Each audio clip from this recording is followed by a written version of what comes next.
You're listening to Soap Dirt, the latest in television entertainment news. Hey there, CBS soap opera fans. It's Soap Dirt on YouTube.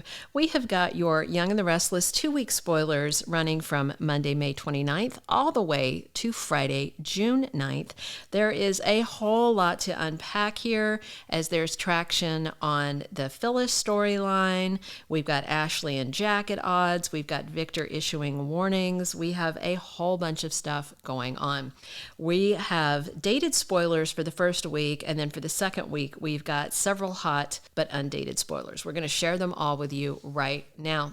If you haven't already, reach down, click that subscribe button so you don't miss any of our Young and the Restless spoilers and casting news, all the goodies that you need to get ready for Y&R next week. If you were worried because Monday is Memorial Day, wondering if there was going to be a new episode of Y&R, there is. The only soap that seems to be preempted on Monday is General Hospital, by the way.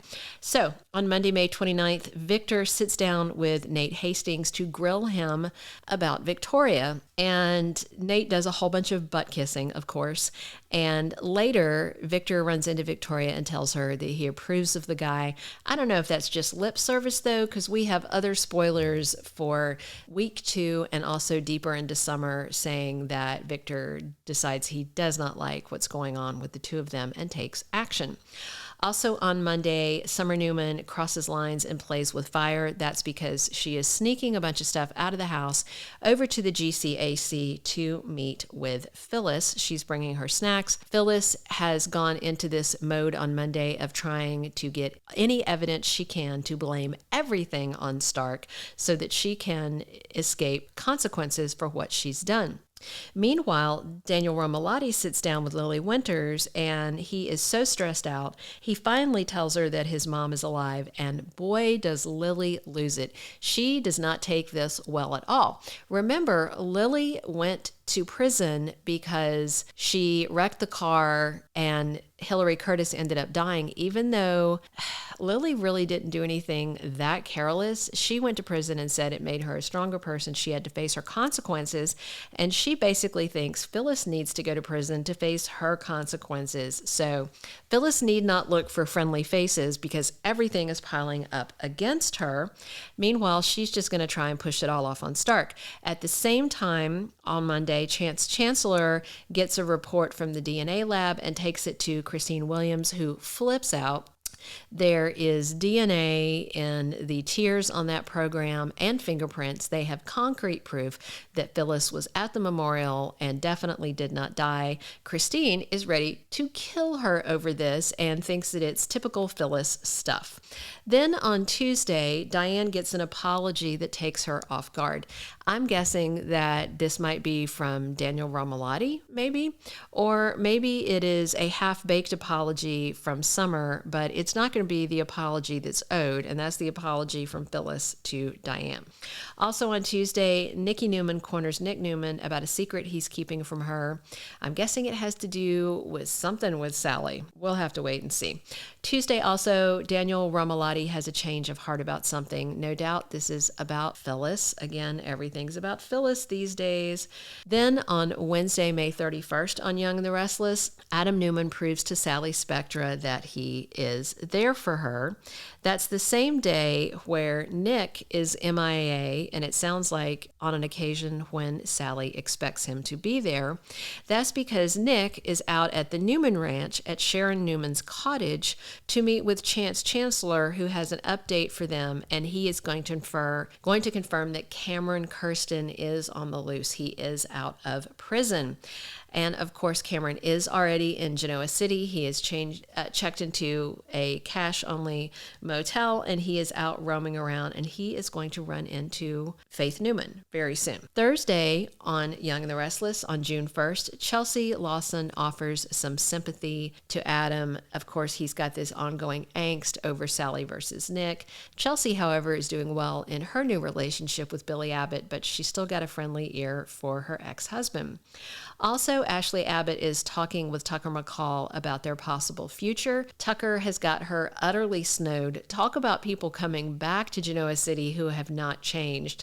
Tucker has not changed his stripes one bit. That guy is still a player. He's still a Lothario, and it's not going to change. And any future she has with him is going to be tainted by the stink of his bad behavior, but we'll see how it plays out. Also on Thursday, Nick is conflicted. He's torn between Sally and Sharon. Sally is pregnant and he promised to be there for her and he just told her he loved her. Meanwhile, Sharon is facing perhaps, mortal danger because this psycho is back and seems to be stalking her again. And between the two of them, Sharon's life is more likely at risk. So it seems more likely that he will choose Sharon. The big question is, will he explain this all to Sally so that she'll understand, or will he let things simmer and go badly while Adam is ready to make a move on his girl? Friday, June 2nd on Young and the Restless, Phyllis Summers is out to make amends. We'll have to see, because the number of people who know that she's alive is growing, it seems, exponentially by the day. All the Abbotts know, Lauren knows, Michael knows, Ashley doesn't know. She and Tucker are the only ones in that house who don't seem to know. Daniel knows. Daniel just told Lily. Christine and Chance know. It's not going to be a secret for much longer, and everything gets so much messier. Going into week 2 on Young and the Restless, June 5th through 9th, we have got Phyllis Summers playing with fire. Of course, she's in hiding at the GCAC. She, on Monday, picks up this ratty laptop at a pawn shop, and she is hacking into all of Jeremy's emails and trying to find evidence to prove what she has convinced herself is true, and that is that Jeremy took complete control of her when she was at a vulnerable point, and he is responsible for all that.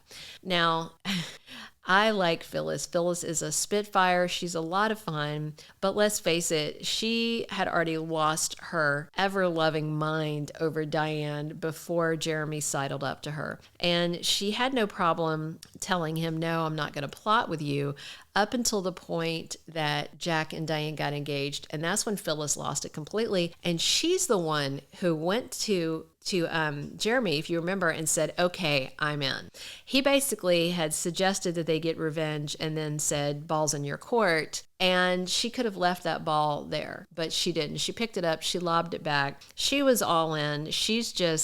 I don't even think she's sorry she did it. I think she's sorry that she's facing consequences. But we'll have to wait and see how this goes. We're also going to see Victor issuing a warning in those 2 weeks. Gosh, who could he be warning? He could be warning Nate not to screw over Victoria. He could be warning Sally that he's watching her and she better not screw over his boys. Those are the prime candidates that I think he would be warning. We'll wait and see. We're also going to see Ashley actively plotting against Jack. She is now moved beyond the considering a coup against Jack at Jabot to actively planning a coup. And she might try to hire Tucker at Jabot, which will infuriate Jack, no doubt. We are also going to see over these 2 weeks Victoria and Nate going official as a couple. Right now, word is slowly spreading, but maybe they're going to have a date night at Society where they're canoodling and everybody can see their romance on display. Of course, it's very tacky because she started sleeping with him while he was still with Elena. But Victoria is, as always, unapologetic about everything. If you haven't already, reach down and click that subscribe button so you don't miss any of our Y&R spoilers, casting news, everything you need to know. But the bottom line is that Phyllis is trapped and trying to wiggle off the hook like a worm. We're going to see. One commenter said I was a Phyllis hater. I'm not a Phyllis hater. I'm a Phyllis fan. She is so mischievous. She is just bad to the bone. She's just a schemer and a wild woman. I do love her, and I love this plot she cooked up with Jeremy. I wish Jeremy had stuck around longer. I think they would have been a really great devious power couple. I think Y&R did us a disservice by getting rid of Jeremy.